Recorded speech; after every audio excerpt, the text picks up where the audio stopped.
Haleluya, haleluya. Ni Pastor Gakwaya Emmanuel.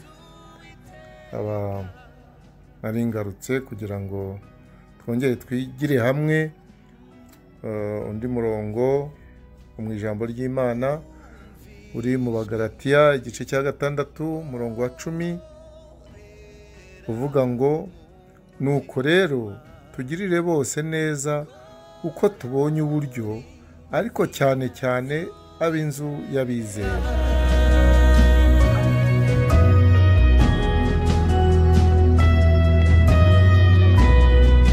Hano kugira ngo tuze kumva neza uyu murongo bishaka ko dusoma igika cyose bihera ku murongo wa 7 tukageza kuri ya murongo wa 10 uko niko twumva context uburyo iryo jambo risobanura neza turijyanye hamwe n'andi ari kumwe. Nibwo buryo bwiza bwo kwiga ijambo ry'Imana kugira ngo twumve neza icyo uriya murongo uvuga.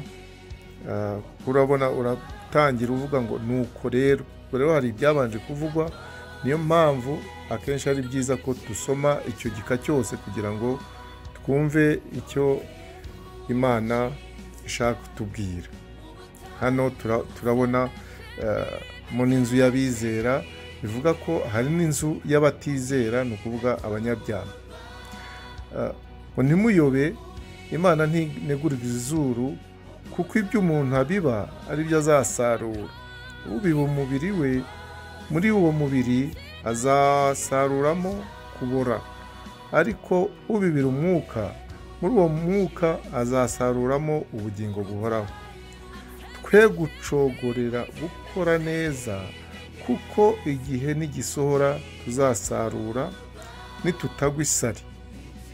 Nuko rero tugirire bose neza uko tubonye uburyo, ariko cyane cyane ab'inzu y'abizera.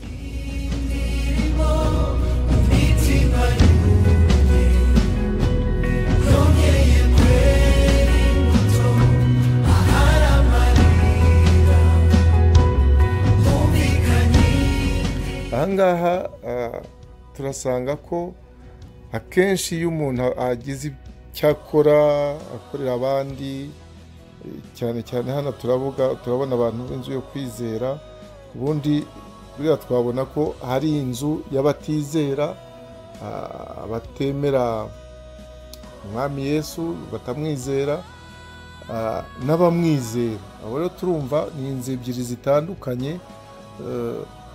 Batubwira ngo ariko cyane cyane ab'inzu y'Imana tugomba kubitaho cyane, ariko umurongo uravuga ngo ariko tugirire bose neza uko tubonye uburyo. Urumva ntabwo nubwo tutuvangura, ariko ab'inzu cyane cyane. Kubera iki? Kuko turi mu nzu imwe, turi mu muryango umwe w'Imana. Abo rero iyo tubonye uburyo tugomba kubitaho uko dushoboye, kuko turi mu muryango umwe, mu muryango w'abana b'Imana. Akenshi rero iyo urebye abantu mu gukora, iyo ugiye hari icyo ukora ntushimwe cyangwa ngo ubone umusaruro ubivamo, akenshi usanga abantu bibaca intege ukubona ntashaka kubikomeza. Ariko ntabwo ari cyo Imana idushakaho. Imana idushakaho ko dukomeza gukora uwo murimo, dukomeza gukora neza, kuko Imana yonyine ariyo izabyaza umusaruro ibikorwa byacu. Twebwe icyo dusabwa ni ugukora tugakomeza umurimo wacu. Kora neza, ukomeze umurimo urimo, umurimo Imana yaguhaye, kuko mu gihe cy'Imana nikigera, Imana izadushima. Kandi rero ntabwo umuntu akorera kugira ngo ashimwe n'abantu, ahubwo ategereza gushimwa n'Imana. Ibyo wakora byose wishaka ko abantu baba ari bo bagushima, tegereza ko ushimwa n'Imana, kuko niwe Imana niyo ukorera. Nubwo ibikorwa bijya ku bantu kuko ari bo Imana idutumaho.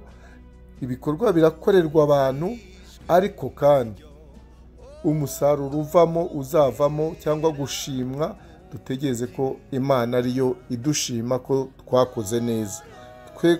Kuko nushaka ko abantu bagushima, Bibiliya itubwira ko ingororano yawe uba uyibonye. Icyo rero twakora ni ugutegereza ko Imana idushima. Ibyo dukora byose twe gushaka gushimwa n'abantu. Uyu murongo rero kandi urajyana n'uriya wakera ngo twe gucogorera gukora neza, kuko igihe nigisohora tuzasarura nitutagwa isari. Mu izina rya Yesu ntazagire ugwa isari ngo ananirwe aparike noneho ngo kuko adashimwa. Oya, tegereza, komeza ukore, uzashimwa n'Imana igihe nikigera. Kuko tujya turirimba n'indirimbo ivuga ngo ubibarira azatunda imiba aseka. Mu gihe turiho dukora biratuvuna, tugenda mu mvura, turavunika nibyo, ariko kandi igihe cyo gusarura nikigera tuzatunda imiba duseka.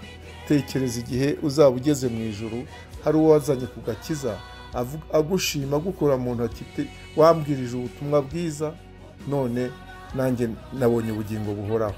Icyo rero nicyo tugomba guharanira, ko tuzashimwa n'Imana igihe kigeze.